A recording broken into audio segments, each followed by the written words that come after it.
Sai Ram. Today we are joined by none other than Darshan, a member of the altar team and a big part of our 95 Stories project. Darshana, we're all ears. Sai Ram.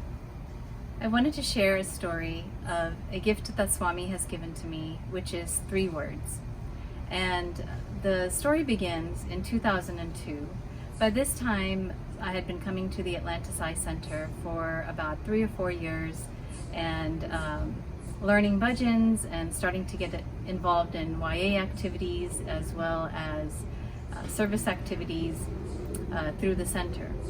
Before this time, I really had no exposure to Swami's teachings or Swami himself, so there was a lot for me to learn and understand. So when this opportunity came for us to go to Puttaparthi with a group of young adults, it was a really big blessing for us. And we started to become part of this group that was now putting together things that we could offer to Swami. So this also was a new concept to me, that you go to Puttaparthi and you offer something to Swami. So I just kind of went along with what everybody else was saying and doing, not really understanding the impact of it all, but enjoying the process. So this was the first time I started to learn Vedam, started to learn bhajans and how to lead bhajans. And the most important part, and the thing that had the most impact on me, was learning Swami's teachings and then teaching those teachings to young adults at a local shelter. So all of this was good. In preparation for this pilgrimage, we were putting together an album to show to Swami as well of all the service projects we were doing. And I was really enjoying myself. And at this time I had my first Swami dream. And in that dream, it was just Swami's face in the sky, and it was just blue sky and Swami's very happy face, and all he said was more love, more love. He said that twice. And it was very magical for me, because for the first time I was experiencing things that I only heard about from other people, that Swami comes in your dream. So things were starting to become more real for me. Anyway, fast forward, we went to Parthi, and it was all just overwhelming and amazing to be there. And my first darshan was in the mandir, so nothing more magnificent than to see Swami on his chair in the mandir. And I was just taking everything in, how everything is done there. So one small lesson that I learned quickly was in the darshan line. When people hold a stack of letters, there's 1 or 2 ways that the letters are given to Swami.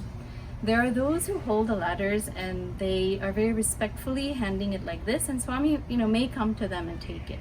And then there are those people who will just, with everything within them, just pour themselves out and try to get Swami's attention. So at that time, I thought it was like a first lesson to me. It's like, how much do you want this? How much do you want to know more about what Swami has to give you? So I chose the second one, and I started to reach my hand out as much as I could whenever Swami was coming for darshan.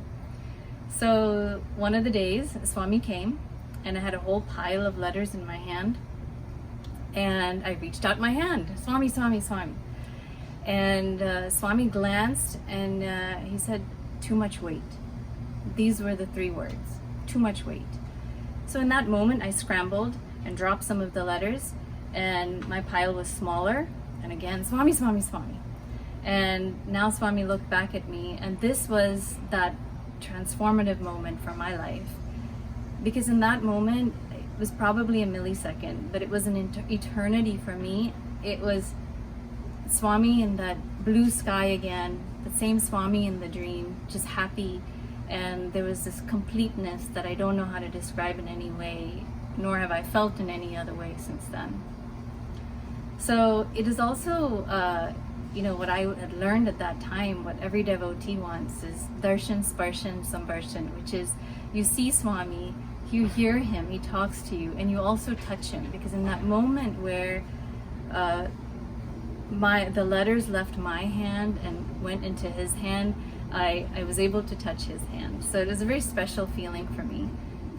And then we came back home, and at that in that time of my life, I was going through some health issues and some personal struggles, and they were very challenging for me. And one day it hit me that those 3 words had nothing to do with the letters at all. It had to do with what I was carrying within me that was not mine to carry at all. And Swami's teaching in those 3 words of too much weight really meant surrender, let it go. Because what I was doing was putting this burden and this pressure on myself to live up to something that I had created for myself and that society creates for you. Along life's way, you check all these boxes and you should follow this path, and these are the things that should happen to you. And if they don't, then somehow you're insufficient or you're not enough. And I had believed that. And so when this realization came of what those 3 words really mean, all of it just left. That burden just left, and that surrender was there. And it was such a big impact in my life that that feeling of inadequacy just no longer. And this faith in Swami, everlasting.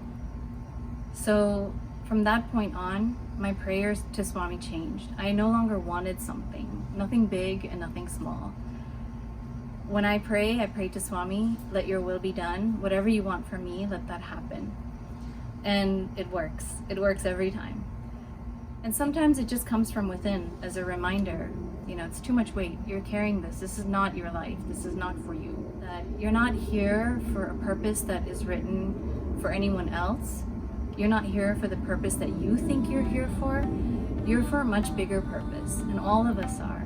So I wanted to share that small story with everybody because it has had such a big impact in my life, and I'm so grateful for it. And I'm so grateful for having this congregation, the satsang, the Sai Center, because everybody that's a part of it is a part of this journey.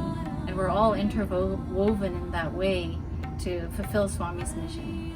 So I pray that Swami continues to guide us, protect us, and keep us on the path so that we may be his good instruments.